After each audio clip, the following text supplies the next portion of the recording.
May I have your attention, please? Good evening. My name is Willard Dumas, and I'm on the Audubon Nature Institute board. And on behalf of the board, I'd like to welcome you tonight. It is our purpose to get input from the public concerning the master plan. Without further ado, I'd like to introduce Ron Foreman, our president. Good evening. It's great seeing you come to this public meeting, and I hope we get a lot more coming. We've advertised it. We've done a lot of PR about this meeting. There's going to be a number of meetings, and hopefully the outcome of this process is something we all can be pleased about, looking at the next 20, 30 years of where Audubon's going.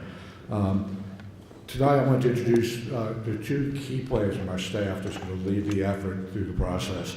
Our managing director of the zoo, Audubon Park, and our Species Survival Center is Dr. Kyle Burks.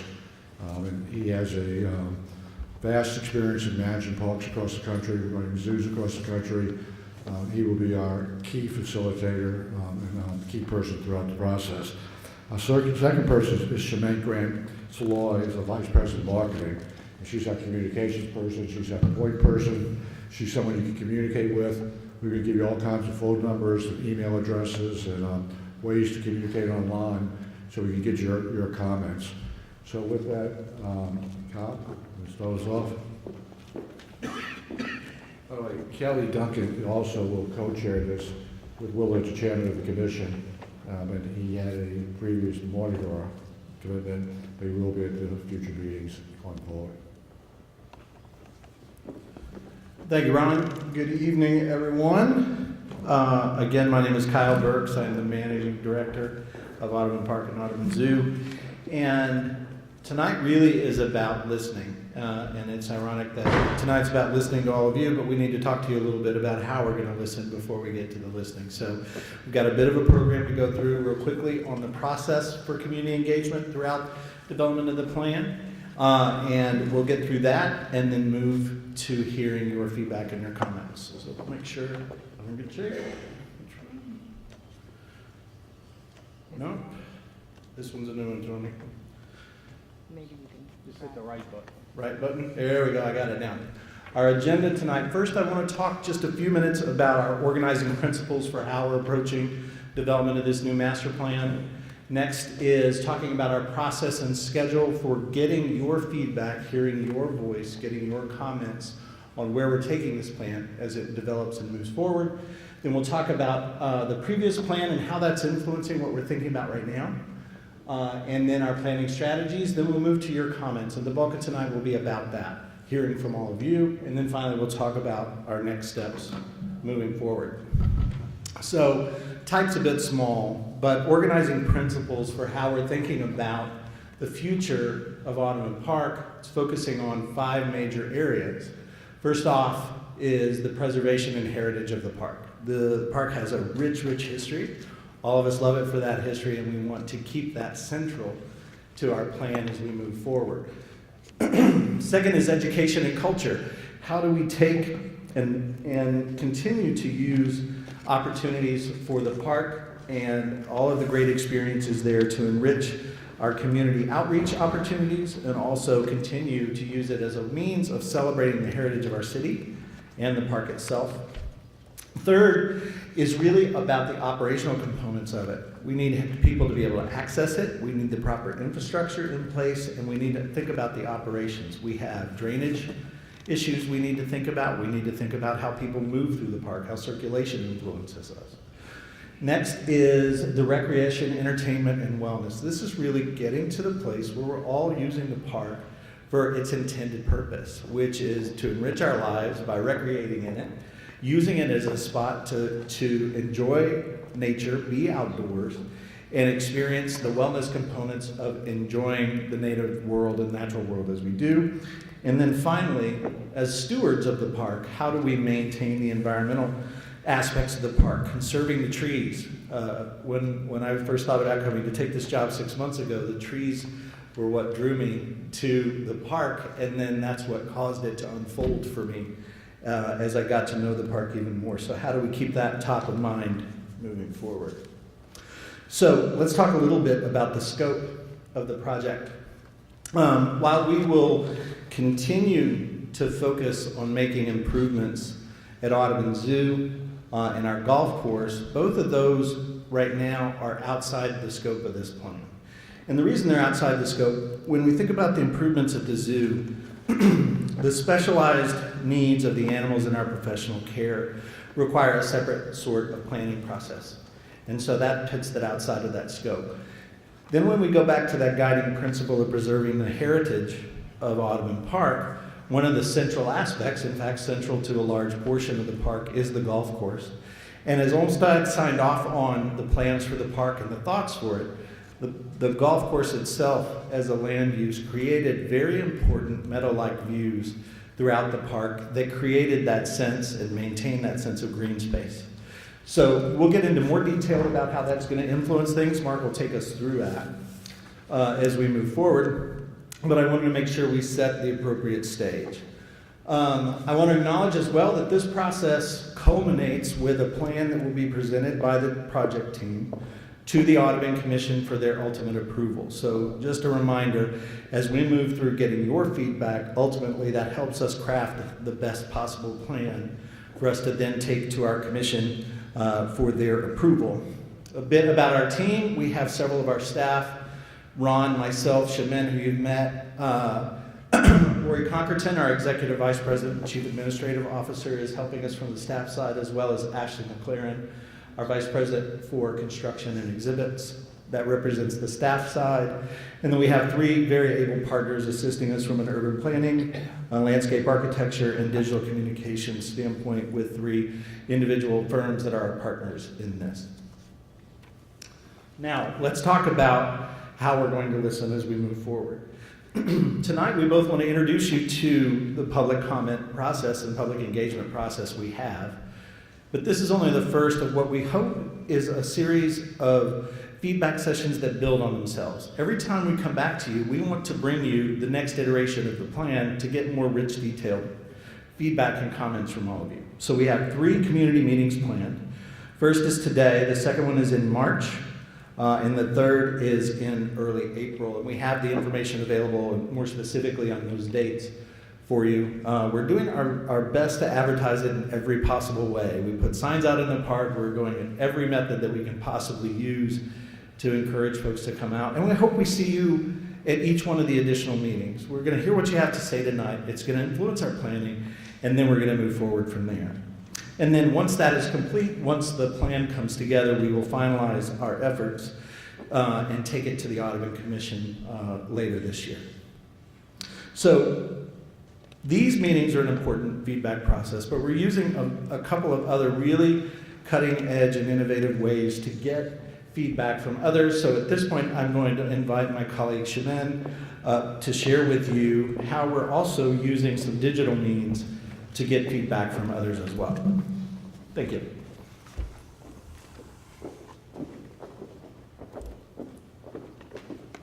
Thank you, Kyle. Thank you all for joining us tonight in this first of a series of public planning sessions. We really appreciate your attendance. We are really excited that this forum is just one of the myriad manners in which we will gather input on our master plan. Our team has worked to create an interactive and an engaging website that is informative and provides at least 2 direct ways to participate. First, I'm going to take you briefly through the site, and then I'll touch on the other opportunities for engagement. So the site is on the screen, audubonparkmasterplan.org. You'll see there are 5 tabs across the top: Home, Events, Project, Participate, and Contact Us. The home page features 2 sliders. There's moving photos at the top of the page, an About section, a brief video titled What Do You Love Most About Audubon Park, a timeline which just outlines all of the dates and times for these meetings, an announcement section that is populated with the most recent announcements, so for now that's tonight's meeting, and an area for you to sign up for updates, and also a live social media feed that you'll see on the bottom right. So this page is very engaging and active, and the footer simply recaps all of the information and includes all the links out to our social platforms. The events page simply outlines the dates and locations of all these public input sessions, and you'll see that you can sign up for updates, and the announcement section is populated on every page. The project page has a plethora of information in each section. The process page outlines this planning process that Kyle just reviewed. The project updates and documents will be populated as we continue the process, so you'll see there's robust content there. And the FAQ section, well, addresses frequently asked questions. And then the participate page is the most interactive page on this site, and it provides several ways for park goers to give us feedback, and so we're really excited. So you can actually take the survey on this page, straight from this page. You can provide any comments that you'd like about the park. There's a public comment section. What we're particularly proud of is that you can see the responses that have come in so far. So if you scroll down the page, you will see all of the comments that have already been made. And you can see our community feedback in real time. Once we gather information and feedback from this meeting as well as ongoing surveys, we'll also post follow-up questions in order to solicit further feedback for trending topics, and we'll call that our idea wall. The contact page simply asks you for your contact information and then any message that you want to share with us. We'd be happy to receive it. And then you can sign up for updates, and the announcement page are featured on every page. I think I covered that. And we also wanted to note at this point that this meeting is being recorded and the video will be added to this page shortly. As the process planning continues, more features will be added to this site, including interactive mapping for comments, which will allow site visitors to identify places of interest and offer specific insights about them. So we're really excited about that. So that's the one aspect, one way that you are able to provide feedback to us. Another step we're taking to gather public feedback is intercept surveys of park goers, which will start next month. So hopefully you'll see our intercept team out in the park, in the front of the park, and the Riverview side as well, so that we can learn how our park guests like to recreate at our park.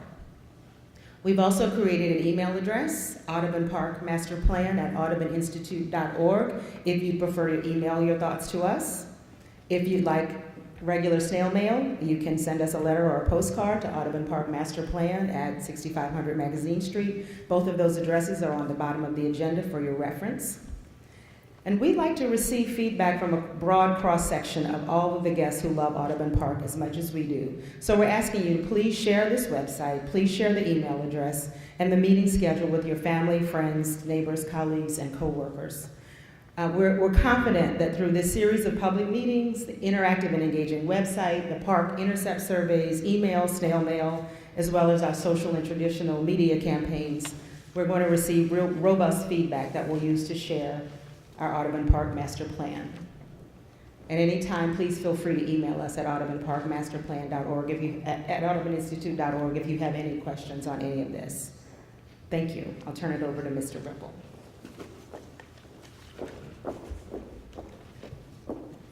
Thank you, Shemin. Oh, jeez. Oh, okay.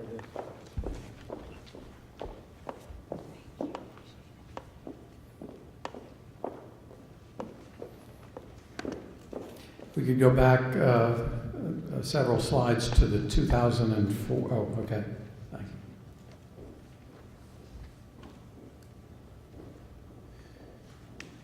Okay. Thank you. It's great to see so many folks here tonight, especially given the fact that it's really ugly outside. Before we start on discussing the 2018, this master plan that we're embarking on, we want to take a few minutes and look back 14 years.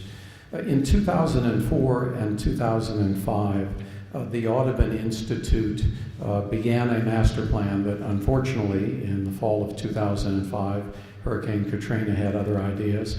So there was a great work that was done, but it was abruptly halted due to Katrina. And I want to spend just a couple of minutes talking about that master plan and the things that have transpired over the last 14 years to make our park, help make our park a much better place. The focus of the master plan was very straightforward at that time. It was to maintain and enhance the collection of amenities and offerings of the park in a way that supported the mission statement of the Audubon Institute. And Kyle touched, wonderful mission statement that we have here at the park. But for me, it was three things that really resonated. The fundamental ideas of recreation and the more expansive idea of wellness and what that means now in 2018. The idea that represents that there's an educational and cultural component of the park that's terribly critical. And last but certainly not least, the idea of environmental stewardship and what that means today. And that was the simple objective that was supported and endorsed was how do we maintain and enhance these wonderful amenities that we have at the park. And I know this is difficult to read, but it highlights the series of initiatives that took place between 2004 and 2017. A whole range of initiatives that supported that idea of maintaining and enhancing. And okay, yes, I probably will go ahead and read it since probably you can't read it on the screen.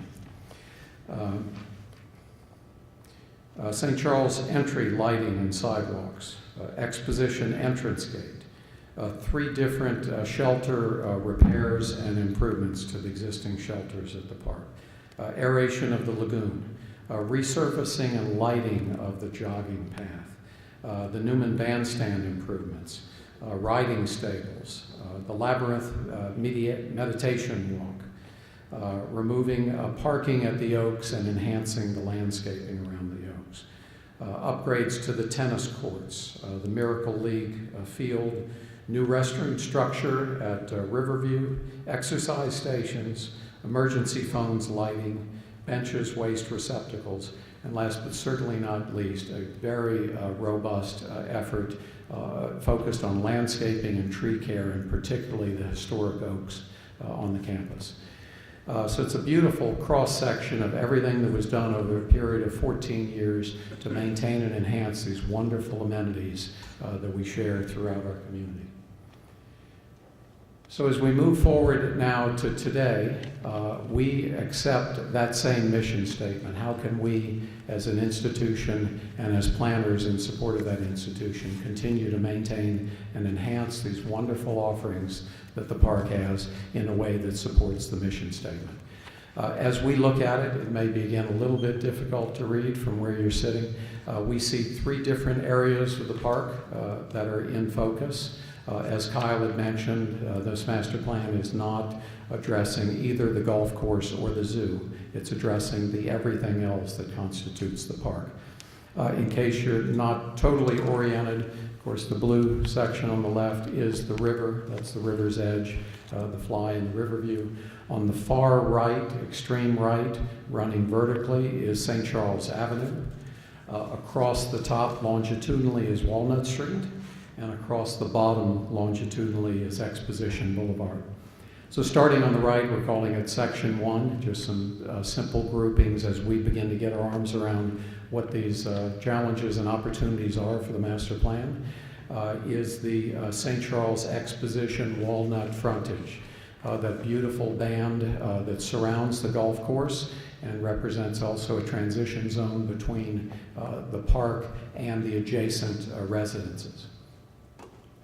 Down the middle, the vertical line that you see straight down the middle is Magazine Street.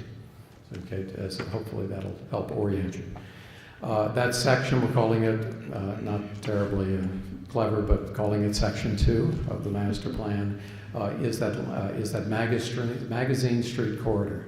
It represents both wonderful opportunity and a set of challenges. How do we create conditions that pull this park together, that bridge the lakeside and the riverside areas of the park? How do we improve access across Magazine Street? All of those are front and center in our mind as we move forward with this effort. And coincidentally, this is a very timely effort. Many of you are probably aware the City of New Orleans is in fact embarking on significant improvements to Magazine Street, including this section of Magazine. So as they're looking at what necessary improvements are needed, focusing on traffic, we have the opportunity to look at what it can do to enhance the park. The third piece, of course, is the river's edge and the fly. And we talked about this yesterday and in recent planning discussions. What we see is the challenge and the opportunity. How do we create a balance between these two wonderful opportunities that we have out there at the park? The opportunity to support recreation and athletic activities, but simultaneously to support this wonderful opportunity to be out at the river's edge and experience all of that and all of its wonder. So for us, the opportunity is to find the balance, find the sweet spot between those two offerings in that section of the park. And as I mentioned at the start, just to reiterate, our objective is maintaining and enhancing what is already there in a way that supports the mission, just as it was in 2014 when we were looking at this. So we've already, as Kyle had mentioned, this is the first of 4 sessions, and first and foremost, we're here to listen. I want to say that again. First and foremost, for this session, we are here to listen. After we hear feedback, and it's wonderful with a wonderful digital age, people have the ability to be able to already start sending in their comments. We're getting a whole series of comments, but it's not quite the same as hearing firsthand from you, people that have come tonight, hearing your thoughts, your ideas. And it can be a range of things. It can be, I had a quick conversation with one of my architectural colleagues just before the meeting started. He mentioned something about drainage and the drainage issues around the jogging path. So it can be something that simply identifies issues that we see that create challenges and how we can address those. It can be your own ideas about, I've got a thought about what we can do that maybe the planners might not have thought of, or the Institute might not have thought of. Or it can simply be just in your gut what it is that you love about the park that we know first and foremost is critical to saving, because in any master plan we're looking at priorities, we're looking at, in some cases, trade-offs, the drainage being a good example. Addressing drainage comes with trade-offs, and first and foremost we have to understand what the community's values are, what you care about. So with that, that is the extent of our presentation. The rest of the meeting is to listen to you. So we've set up a forum. We've set up a forum by which we have passed out cards, and we have received cards and are continuing to get cards. The only ground rules that we ask are that, because we want to absolutely make sure we get through everybody's comments, is that you do your best to limit your comments to 2 minutes, and we'll go from there.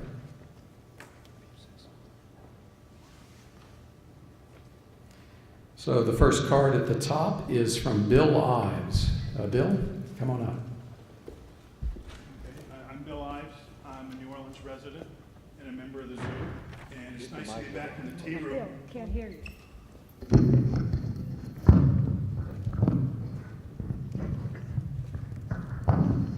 Well, can you hear me now? Yes. Okay, it's nice to be back in the tea room. The last time I was here, my wife and I got married in this spot. Nice. And I very appreciate the opportunity for public input. And I'd like to start by quoting 2 phrases from your press release on the meetings that I really liked. The first one says, and I quote, "Audubon Park has been a prime gathering place in New Orleans for more than 150 years, providing visitors with a lush landscape boasting magnificent oaks and expansive green space perfect for recreation and relaxation." And then it goes on to say, again quoting, "The river view, affectionately called the Fly by locals, stretches along the Mississippi River, is an unrivaled spot for a picnic, tossing a football, and watching the sunset." end quote. And I totally agree with those. And I think the master plan should do everything to preserve those features. It should do everything to preserve the green space. Part of the master plan should be a limit or restriction on no further development of the green space that exists. I think there's already a balance on the fly of formal and informal recreation, and we should keep it at that. And that section along the river, as you well said, is really the best place in the whole greater New Orleans area to see the river. Yeah. And so we should keep that. Now, I took your online survey, and I look forward to reading drafts of the plan. So a question I have to you is, when will drafts of the plan be available? Yeah, we'll go ahead and get all of the That'll comments, and we will provide answers, yeah. Okay, good, okay. Well, that's all I had to say at this point. I hope to be back in April and maybe comment on drafts of the plan. Thank you. Thank you, Bill. Thanks so much. Okay, the next card is from Judith Thigpen. Judith, come on up.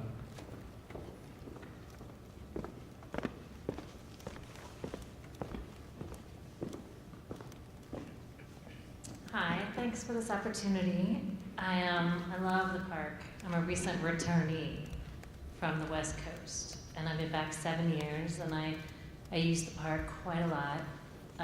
The Riverview, I just want to concur that what is not yet developed at the Riverview Park, that a lot of us feel strongly and came out and showed that strength, that we don't want to see further development and restrictions to certain kinds of organized sports in that green space. We want to be able to enjoy the view and family and that green space. I really also want to make a statement about preserving and connecting the golf course to heritage language and green vistas and green space, open green space. It's a huge percentage of the park that you guys are managing or creating a vision for, and to attach language of heritage and open green space and vistas to that portion of the park. I don't want anyone to lose sight of. You can't enter that green space unless it's at your own risk of flying golf balls. And that is well stated along the path that used to be a nature walk. And frankly, I don't want to get clocked with a golf ball at my own risk.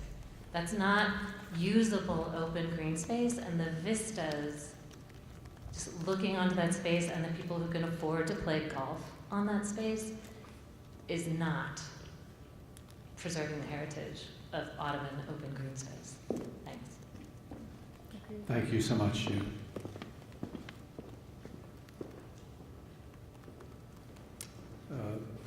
Next is Michael Niles.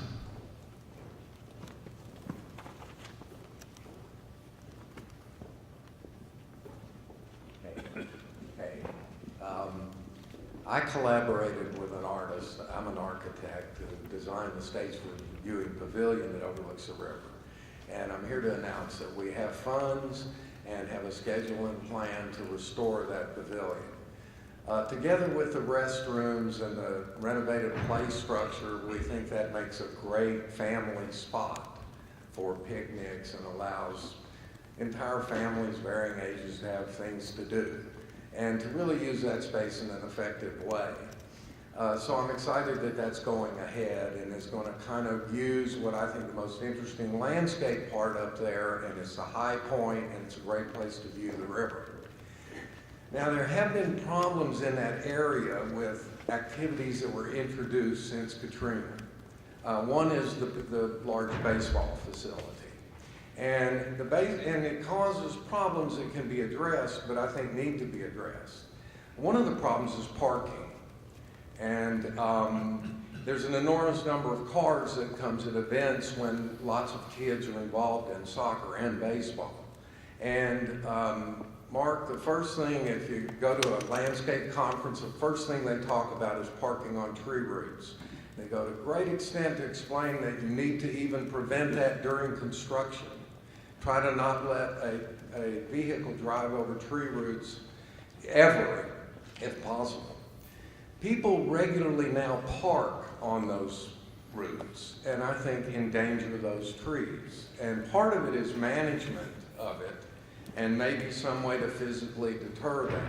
But I've even seen people parking on tree roots when there are spaces in the street right behind that are vacant. So it's a cultural thing that needs to be kind of explained. And another thing that facility brings is lots and lots of billboards, which, as someone was talking earlier about experiencing the natural aspect of the park, billboards isn't one of the reasons you go to a park. And I remember seeing early drawings of the baseball which had it surrounded by landscape. So one thing I would encourage that we build into the plan is a way to screen activities like that, particularly that fenced off activity and all of that signage from the rest of the park. So, addressing in hindsight, and the same way Avenger Field also causes a big parking issue. Could be solved by people parking further down the road, but everybody wants to be as close to the front door as they can be, except we're in a park. Okay. And we have all these trees to protect. So I think we need to really spend some effort in changing the culture and doing additional landscaping. Thank you. For them. Thank you, Mike. Okay, next up, Cynthia Morse.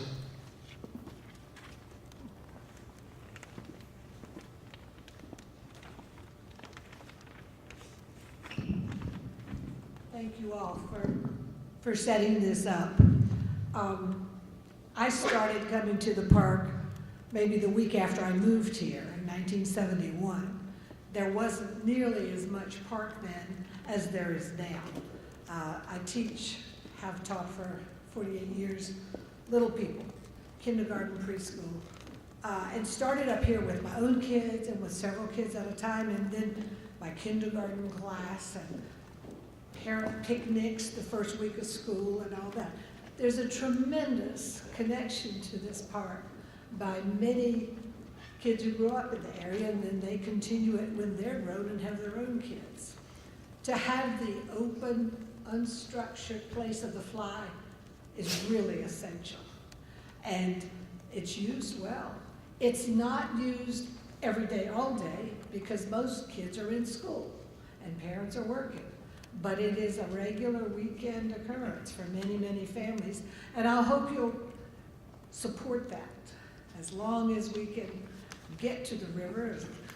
A little concerned about the trains. Sometimes they sit there. And then that makes issues for, what if there were a spill?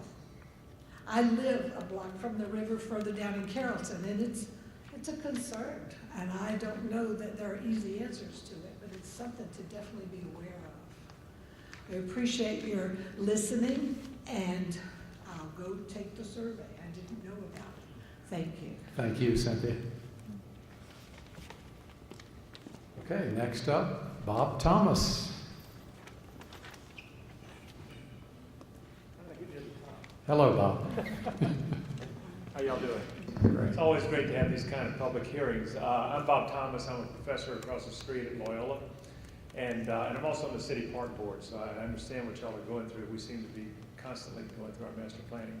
That's also the founder of the Nature Center. I was. Bob is the founder of the Nature Center. So I've been around parks a lot.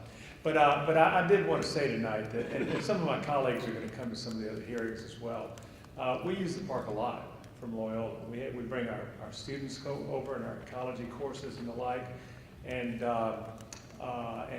do everything from experiments to observation. We come out here at night a lot and catch insects and for identification and the like. And also, everybody's talking about the fly. It's very important to me because since I've been there, I've brought hundreds of parents from all over the United States to the fly. We come out there in big buses and we sit there and stand by the river and watch the river work and explain how the river built the land we're on and how dynamic that river is for our country. And so they're taking that information back. But I think those views are very important. Everybody's been saying that. I just want to underscore it. And also underscore, in the front of the park, in the middle of the park, if you will continue to maintain it the way you are for biodiversity. There's an awful lot of animals out there, an awful lot of plants. It's a great place for short field trips. I'm involved in the Master Naturalist program. We bring a lot of adults over here for education on 2 of our workshops as well.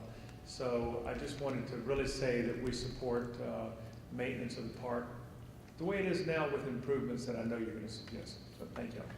Thank you, Bob.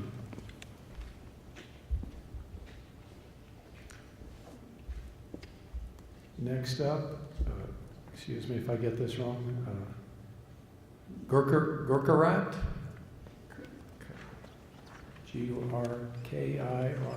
yes.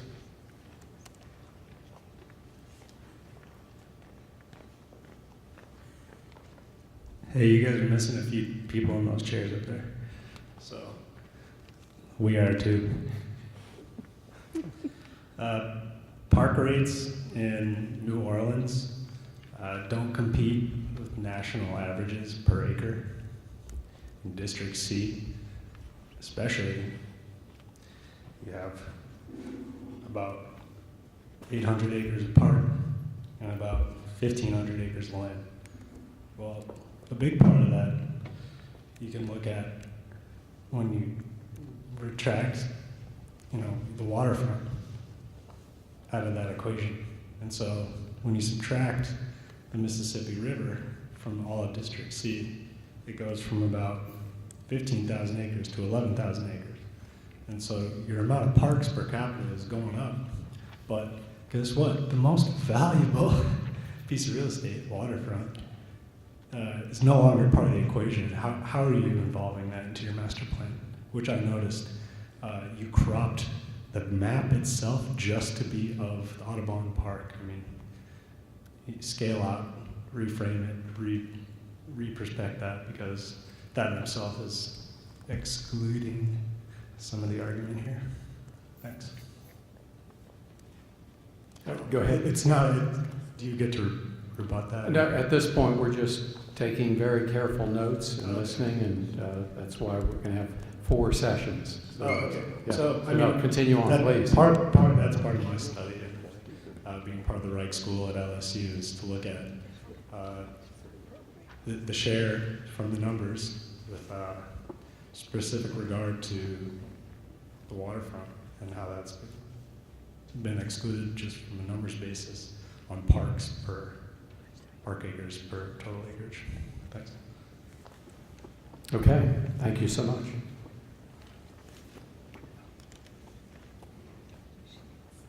Next up, Harold Scarcello.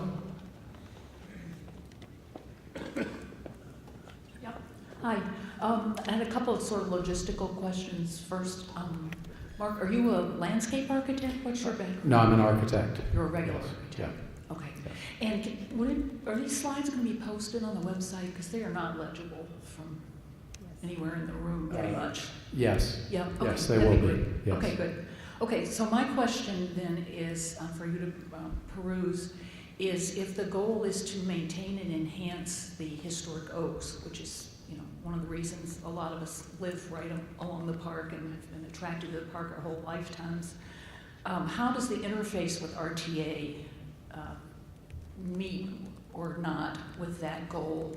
And what are your thoughts of that, both the RTA transiting through the park continuously and in particular idling with noise and horrible smoke and fume pollution over at the turnaround?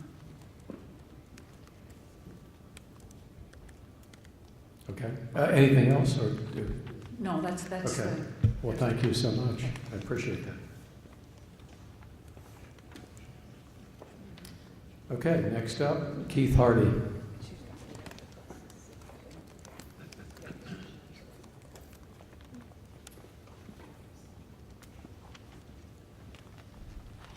Good evening, Keith Hardy. I had a couple of maps here. They're a little different than the ones you put up. The first one shows the green space in the park versus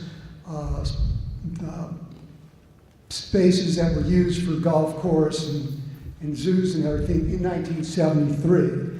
The second one shows the park in 2016. You can see we have lost a tremendous amount of green space in the past few years. In light of that, a number of us made proposals for the city's master plan, and the city's master plan has been changed from saying that one of the goals for green space is no net loss. It now will read no loss of green space. So I hope you will abide by that. I have a few points that I would like to make about what I've already seen tonight. I'd like you to please put the public comments from 2002 online. I'd like you to expand the team to include representatives of nonprofits other than the Audubon Nature Institute, such as the Trust for Public Land, the Sierra Club. I would like you to include some landscape architects on your team. My third question is I would like you to post on the website what expertise Mr. Ripple's architecture firm has in planning parks. I would like to know whether the zoo and the golf course will be allowed to expand. I'd like to know what you're going to do about the encroachments. At your last meeting of the Audubon Commission, you voted to rent more of the park to private individuals. That's got to stop. You were busted by the Times-Picayune FARC back in 2002, and you're up to it again. And I don't know how many of you know this, but there's currently a proposal for the city to rezone maritime zoning. It's a text amendment. It would affect the property adjacent to the park up here, and it's going to allow residential construction on that property. This is property that Mr. Foreman has said in the past that he wanted to buy. And Keith, we're over 2 minutes, so please. Pardon? I'm wrapping up my last point.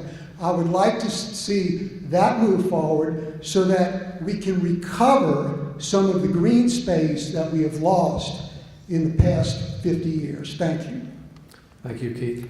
One point of clarification, the landscape architecture team on the planning, that's on the landscape architect that's on the master plan team is listed in one of the slides. It may not have been legible when we went through it. Spockman, Mossop, Michaels, landscape architects. Okay, I have one more card, but please, we have lots of time, so if anybody has any other comments, it's not too late to bring up comments.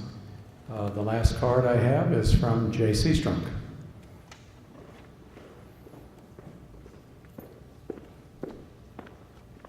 Hi, I'm J.C. Strunk, and I live over on Henry Clay near the park. I enjoy the park just the way it is, pretty much, and just wanted to express that I don't want to see a change.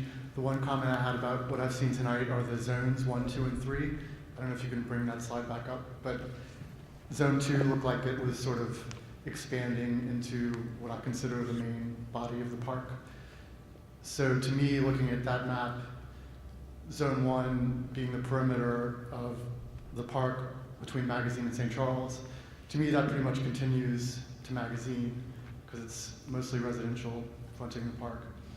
And to me, 2 might be studied or broken down further to what's serving the zoo's infrastructure needs, like parking or the clubhouse. I mean, there's a lot of things going on there that I think are different, and I wouldn't want to see Zone 2 treated as sort of the same because it seems to share characteristics of a lot of the different or the adjacent parts. Anyway, so I've enjoyed the park at 4 in the morning running, 10 at night, or 9 at night running during the day. And I think it's sort of, I view it as a canvas for people to bring their activity to, and it's a green space primarily, and it's not overly illuminated or overly landscaped in an unnatural way. And I hope it remains that way. Thank you, Jay. Okay, another card from Jack Davis.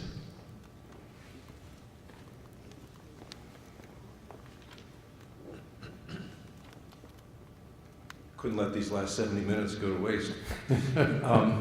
Since I was going to listen tonight and comment later, but since Keith Hardy brought up the riverfront adjacent to the park, I just want to say I hope that the commission and the architects and the whole study look at the possibility of expanding the fly. Ron and I have talked about it before. Said we could buy that land. We would happily add that land. Am I quoting you correctly? If someone would buy it for us, or if we had the money to buy it. It's the vacant land. It was vacated by Biso Towboat Company, which one of the 3 Biso companies, the one that's closest to the park. It's essentially an extension of the fly, and it's just been empty for 3 years. A few coyotes, fewer rabbits, but I can't imagine that the Corps of Engineers and the Levee Board would allow anybody to build residential stuff there. And maybe Keith knows more about that than I do. But it's, and I don't think the owners are going to be able to sell it for what they imagine, which is probably based on residential construction or some big tower of some kind. But I think the park ought to put that in its objectives for expanding green space and look at ways around the current limitations and try to acquire that piece of land. Thank you, Jack. So we still have plenty time, so please, any additional comments? Anybody want to get a card up? So as we mentioned, this is the first of 4 sessions. We will continue to listen as intensely as we can. We sincerely appreciate the input tonight and continued involvement with the website. If there's something that you think about at 3 o'clock in the morning that you want to share with us, please send it in. So next up on the agenda, I think, Kyle, you're going to talk about next steps. Kyle, thanks.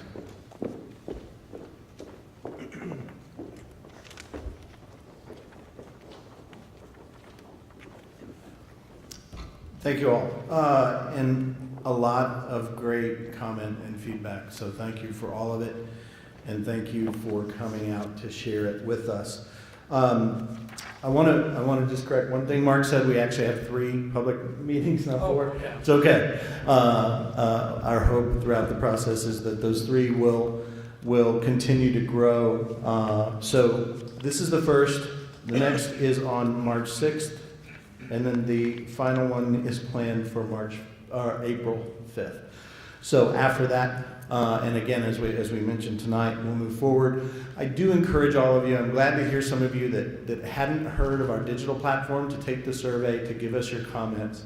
See what other park users are saying about the park as well. I think it's really enriching to me to hear the breadth of how many people use the park and how they use the park and how they appreciate the park. So again, go visit that website, audubonparkmasterplan.org. We have all the contact information there as well. We'll post the video from tonight there as well. And then please plan on joining us for our next meeting. I think Ron wants to say a few things before we wrap up. Yeah, we have more time. And one of the questions I would like to ask, if everyone wants to comment on, we're spending a lot of time on the planning process. We're trying to look what are they doing across the country, what's new, how we communicate, using social media, how we do things differently in the public process. Does anyone want to comment on ways we can improve this process? Any suggestions on this whole strategy we're going through? We really want to get this right. We want to ask the question, what do you want to use the park for? It's an Olmsted Park, it's a historical park, it's been there a long time. We have beautiful oak trees, we have people that are so passionate, our staff loves our park, our visitors love that park. Can the process be improved of what we're asking for, other than making the letters bigger, and we'll certainly address that on the screen next time, but we'll put that online so you can read it. Yeah.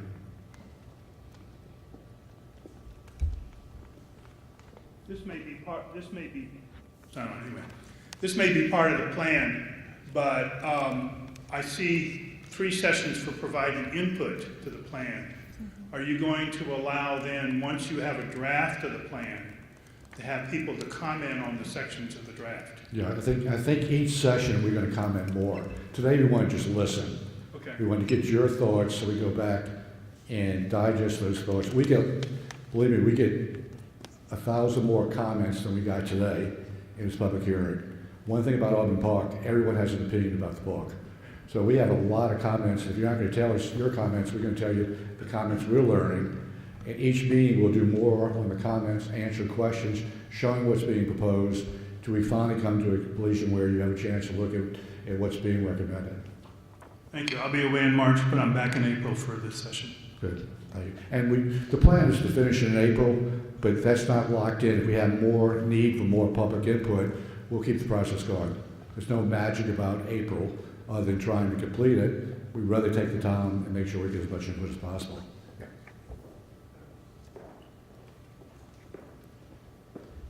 I wasn't sure what the fourth meeting was. I mean, it looked like on the calendar there were 3 and then a fourth one. But I guess my comment would be, I know the master plan itself is a major work product, and so before that goes to a board for approval, that there's enough time to massage that work product between the comment periods and the final. We'll take that. I hear what you're saying. I see a lot of things happening where it's too late to change, or it's too much has been invested. We'll document that through the report and put it on the record that the concern that it may be rushed through at the end without comment, we'll make sure that does not happen. Any more about the process?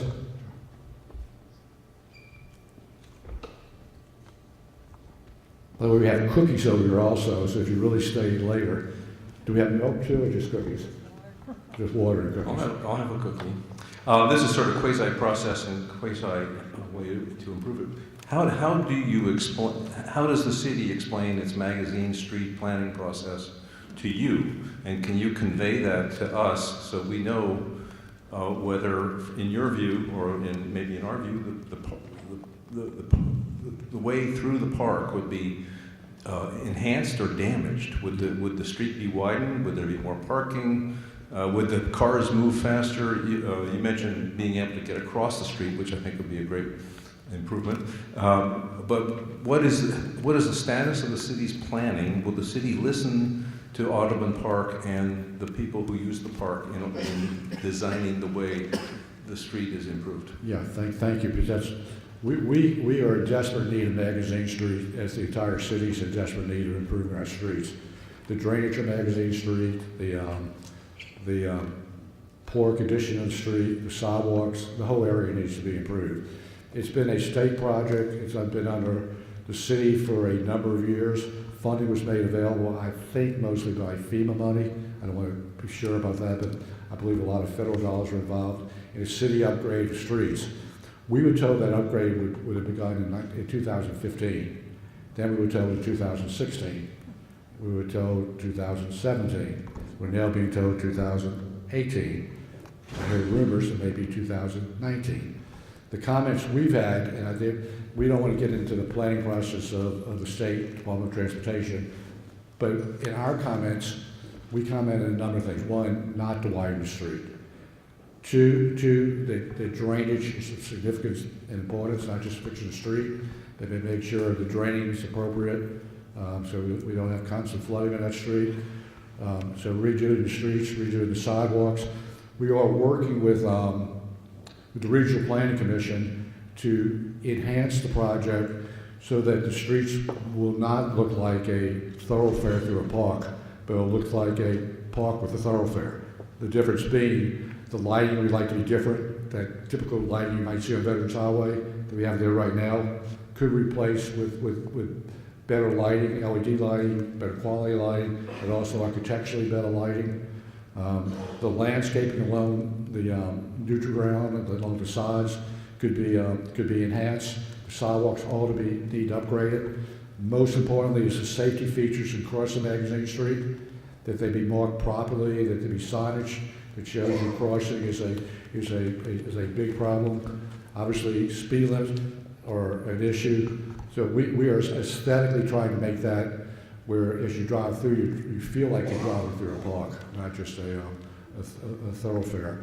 We think we've had a lot of input to that, but each year it gets put off. It's not our project, but we're trying to impact it as best we can. We're hoping, by the way, when it does happen, our strategy is to manage it with our professional staff, not just let the streets department manage it. We want to make sure we greet the traffic each way. We want to make sure we message properly how to get from one side to the other. We want to give out information. We want to be visitor-friendly, customer-friendly. And so it's a great experience when you come to that area and you don't get frustrated, then what do I do next? And I think that just how we communicate effectively in dealing with the public can be greatly enhanced in what we've done in the past, and what the city's done in the past. We're going to take that on as our responsibility. So I think at the end of the day, it's a way to improve. If we had our druthers, we don't have it, is that we get rid of Magazine Street. That's not going to happen. But that's the answer as best I can to Magazine Street.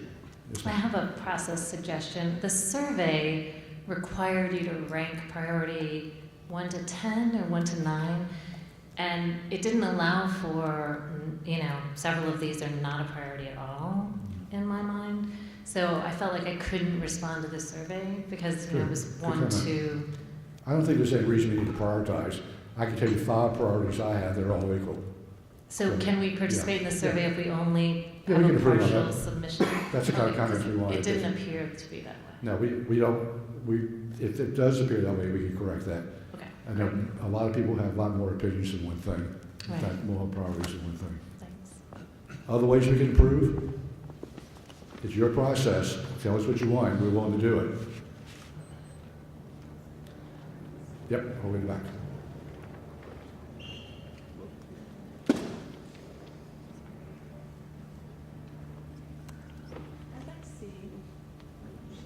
like to see a little bit more work done on access to the bike lane in and out of the park, especially on the downtown side, because there's basically just one way in and one way out. On the other side, there's pretty good access, but for bikers, it's pretty hard to get there. Good. Bikes, we all know the growing importance of bikes. That's a priority for how we're going to deal with the Riverview, the Fly, how it connects to the rest of the river, how it connects to the West Bay. We're here to talk about the park master plan, but we're soon going to be in the process of a downtown master plan for the riverfront. And the gentleman who talked about water access, this is a chance to have 3.2 miles of riverfront property that goes from Canal Street to the Industrial Canal. The city just traded with giving up Public Belt Railroad to the Port of New Orleans. Port of New Orleans gave up Governor Nichols and Esplanade Street Wharf. The Governor Nichols and Esplanade Wharf connects to Crescent City Park on one side and the Moonwalk on the other side. It'd be the first time we have access all the way through from one end to the other.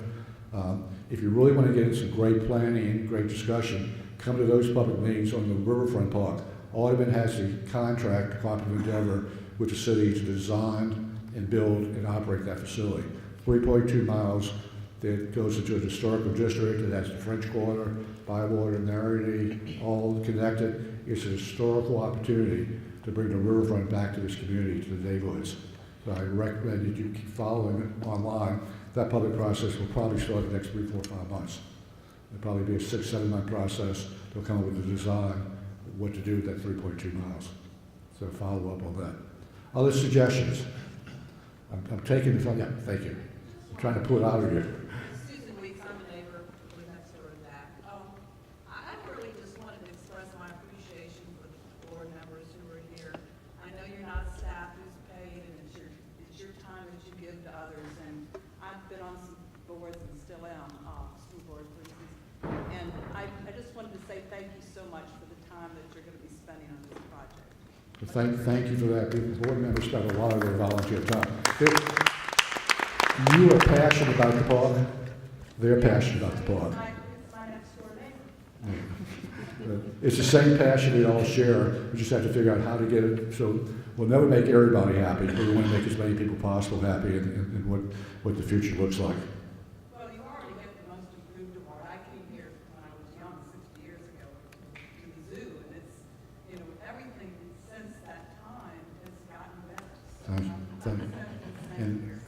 I think the future's even brighter. There's a lot of great things. And I keep talking green space. We talk about the riverfront, come to those meetings. We just opened the Nature Center, which is over 100 acres of green space. Our Species Survival Center on the West Bank, that's about 1,200 acres of land. So we were talking to Biosauvage about what they're doing out there with their project. So we all love green space. We also love recreation space. How to balance the two is a very difficult thing. It's never an easy choice, but that's when you get into a balance of who wants more, what direction. And we try to balance it the best we can based on what you're asking for. Other comments? We got Tom. I have a process-related question. Are the other two public meetings going to be similar in format to this one? Or will there be an opportunity to perhaps focus on, say, just education or just infrastructure to really have an in-depth discussion in perhaps smaller groups, as I've seen in other processes? I don't know. I know we've discussed that we will work on the strategy for the next meeting, what's the best strategy. I know the purpose of the next meeting is to start addressing some of these issues and start moving towards what do you think about this or what do you think about that, and here's what the survey says, or this is what the public says. You mentioned a word that has never been brought up, though, other than the very beginning, is words like, what's the value for the park for education? That's a whole other issue, and we would love, if you have some passion there, we hear about trees, we hear about drainage, we hear about recreation. Our zoo, our programs were very, very active in education, and we do more and more in education than people know when the birds migrate through, what are the birds, and we try to do that programs. We work with the universities, like Dr. Thomas says, but if there's ways we can improve in education, if you have a group that would take that on, we'd love to hear more. And I think the best way to do that is through social media in the beginning, so we can address it at future meetings. Okay, That'd be a nice addition to the site. Okay, thank you. Other thoughts? I'm gonna keep going. Other thoughts? I will address on the fly. We would love to have the Beso piece of property next to the fly. Who wouldn't want to have that property? It's a riverfront property. They can abut the fly. We have talked to we've tried to talk to the owners.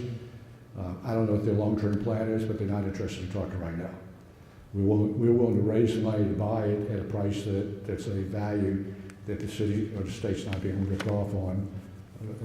A seller trying to sell it for a lot more than it may be worth, because I think they can do something with it of a greater economic value. So I think that exercise is going to go through the process before they really might be interested in selling. We would love to buy that property.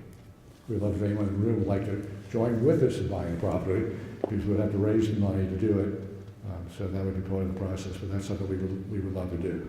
I do have to address also the comment that was made by one of our guests about leasing park land. The last thing we want to do in any of our properties is to lease park land to a private individual. The last thing we want to do. Audubon's been there over 100 plus years. Over the history of the park, things have happened over 100 years ago, over 70 years ago, over 50 years, of people building homes, and the edge of their home encroached 5 feet, 10 feet into the park. We weeded it down, beginning with a study 10, 15 years ago. I think there's only 4 people left. And what we did with the 4 people left, we said, well, if you're going to use park property and you had it historically, you have to pay for it. This is the market value for you to pay for it, and that money goes to maintain, plant trees, and do something with it.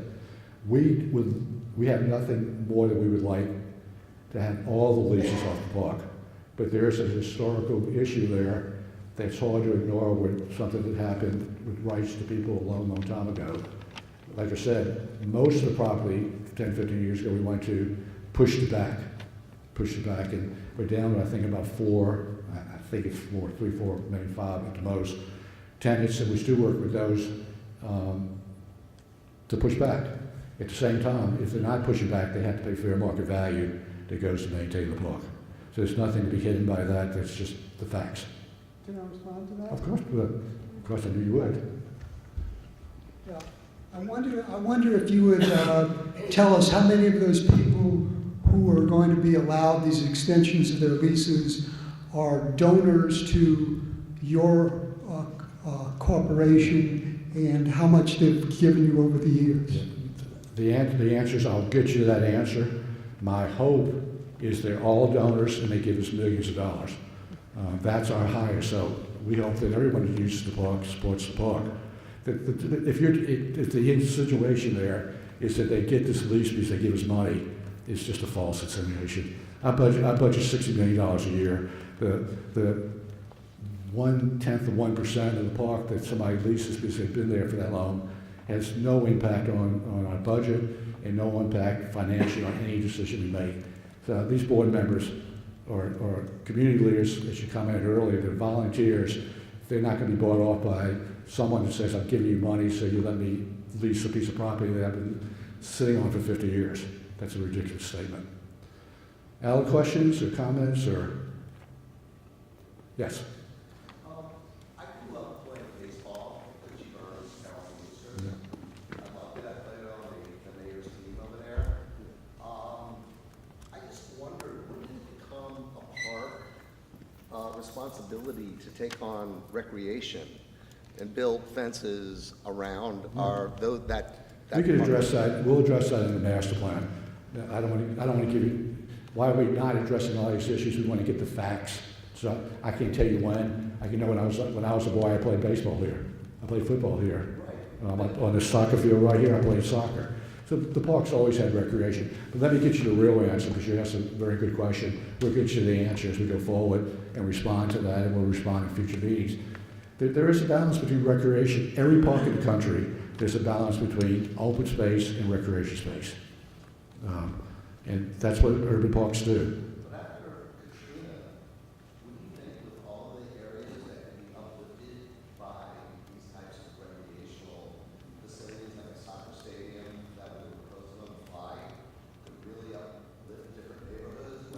I think that's a great suggestion. We don't have that responsibility. We have enough responsibility in our 10 facilities in our parks. But I think your comment's a good point. You know, look, the more we.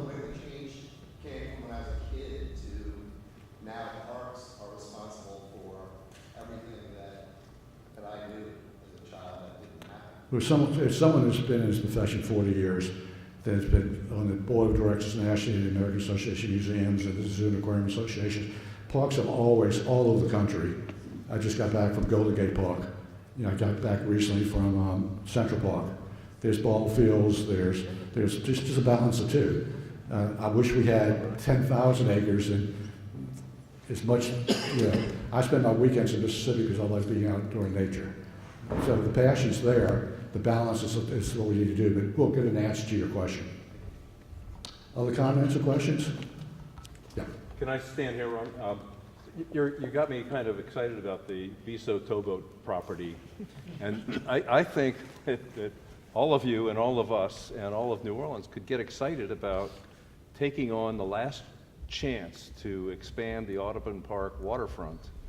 Can't go downriver because they put the frozen chicken factory there, and we can't. And now all this, a lot of this Viso land may be opening up, but certainly Viso towboat, and we have to watch what somebody proposes as a zoning change or alternative. But I think I would. One time when you and I talked about this, I said the Trust for Public Land, this was 5 or 6 years ago, would be willing to make an interim loan to buy the land, and then I'd have to raise the money to pay it off, but I would share.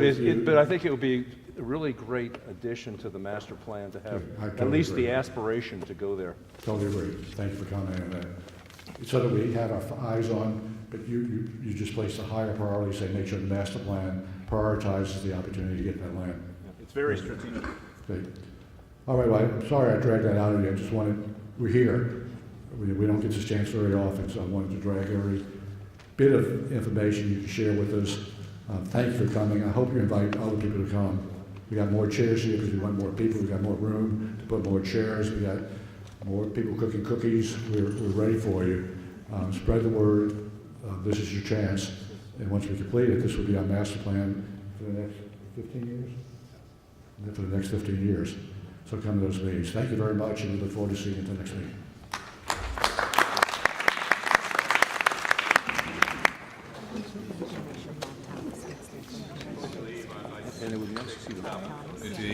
On behalf of the Audubon Commission and the Audubon Nature Institute boards, to thank you for your public input and for coming out tonight. Also, I'd like to comment on how well our staff has provided this platform for which you to put in your public input. Thank you very much.